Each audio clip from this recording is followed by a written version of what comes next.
Alrighty guys, in today's video we're going to be working on the 96 Jag Deluxe 440.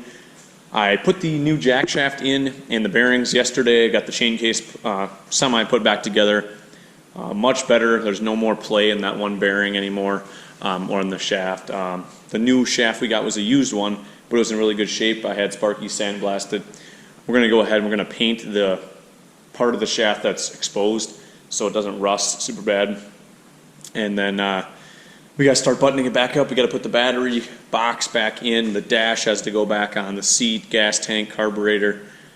We still got to take apart the secondary clutch and put some buttons in it. Other than that, that thing should be done after that. We got to tighten the track back up, check the track tension and alignment. Here's actually the Phaser we bought probably like 2 weeks ago maybe. I don't think you guys have seen this one yet. I think I mentioned that we bought another one in a previous video, but this is an 84, first year of the Yamaha Phaser. It's got about 6,000 miles. We paid $200 for this one. It runs with gas down the plug holes, so it just needs its fuel system gone through in the gas, and it is absolutely horrible. We did pump most of it out, but there's like some nasty stuff in the bottom of the tank, so that one has fuel system issues. We'll go through that, possibly rebuild the carburetors, and that should be that with that one. Other than that, it's not bad. It's a little bit cosmetically busted up. The hood's got some dings in it, and then the seat has a rip right there. But yeah, the main focus, we got to get the Jag done first. And I don't think I showed you guys, this is a customer's Polaris Sportsman 450. Right now it's in here. He had some runnability issues, so replacing the fuel petcock, that thing was leaking, rebuilding the carburetor, replacing a few things, but we have this pretty much stripped down. It looks like a bunch of stuff fell here. 5-ish, but yeah, get the hood open here on the Jag. As you guys can see, no more bearing play. Everything is nice, but yeah, I want to paint that shaft up a little bit just to kind of prevent it from rusting very badly. And then we got to put the carb back on, the dash, a bunch of stuff. You guys know what we got to do. Put the seat back on. I think I got all the parts for the clutch, like the clutch bolt that I was missing, the washers to adjust alignment, what else? Stuff like that. So we still got to figure out the brake caliper yet. I'll figure that out eventually. I mean, it might have just need some adjusting, but it seemed like really loose on there and wobbly. And I think that was part of the noise we heard last season as well, but we got the big part done with the jack shaft. I got to fill the chain case with fluid yet and tighten up everything. I think I had to wait because some of the battery box bolts actually go through the chain case as well, so we're going to wait for that. But yeah, I'll put the camera on the tripod here shortly, and then we'll get some shots of me working on the Jag. So 450R or a YFZ 450 right now. He did sell his Cowie. You guys can see there's no more KX 250F. He also sold the Warrior a while back. I'm not sure if you guys knew about that, but he sold the Cowie about 2 weeks ago, week and a half maybe. We got some good money out of the Cowie. I'm very happy with the sale on that. So yeah, he's got a lot of cash saved up, and he's thinking about buying either a fuel-injected bike or a nice quad, and we will make some videos and flip it.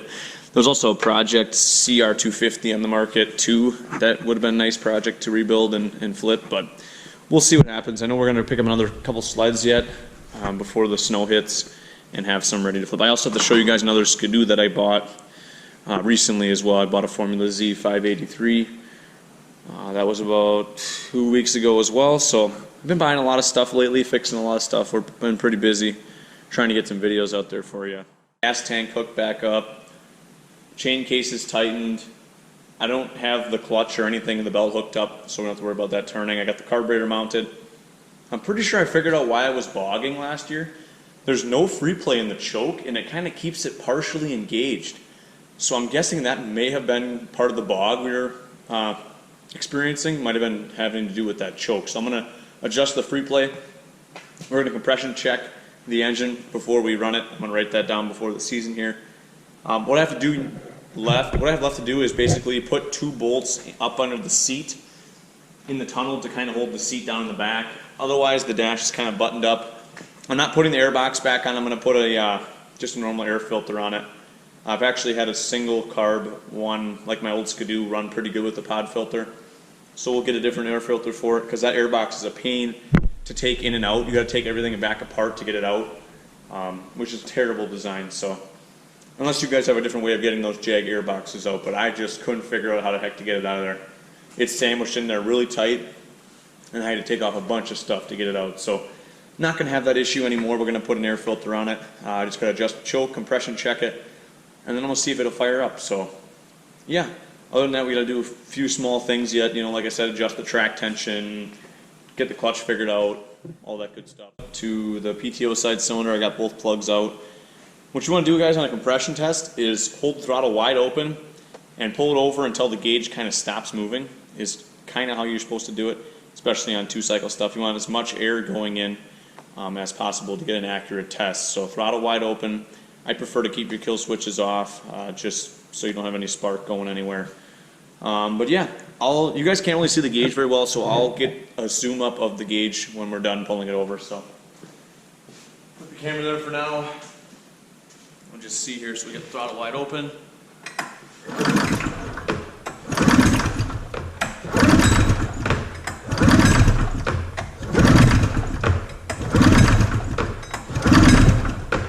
That's enough pulls. We'll see what we got. Looks like it's 100. Let's see if you guys can see that. I'm not sure if you guys can see that very good, but it's actually at about 140. I'll call it 140, which is pretty damn good. That's definitely healthy. As long as the other side is within, 10 psi, that's a very good, healthy engine. I would have no worries about running it. If you have a lot of imbalance, you might have a crank seal out or a gasket's leaking, because that side's definitely has more wear than the other side. So you want them within like 10 psi would be great. So we reset our gauge. I don't know what gauge this is offhand, but any compression tester gauge would work. I would recommend not getting the Harbor Freight one. The Pittsburgh one is not very good, so just get anything but that. So we'll go ahead and do the same thing on this cylinder. Throttle wide open.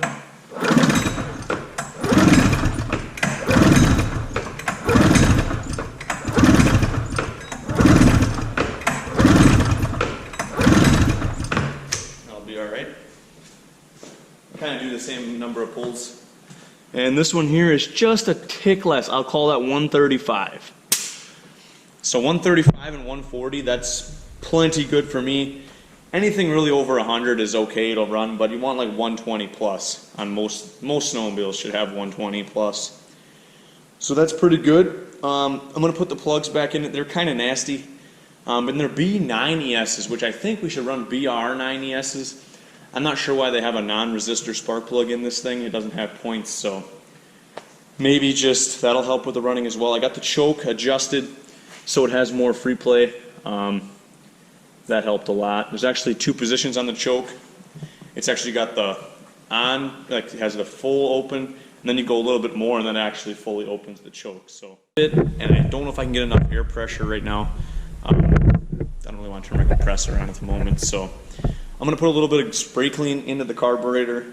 I'm going to choke it, and we'll see if it'll pull up fuel and run. So I don't think I had left anything out that could get caught. Pretty much good to go. I'm just testing the motor, really. Nothing really took off, so we should be fine. We're going to turn the key on and all that stuff, and we'll see what happens. See if the old hag will run. Open the throttle a little bit. All right.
is a little rough right now, a little low.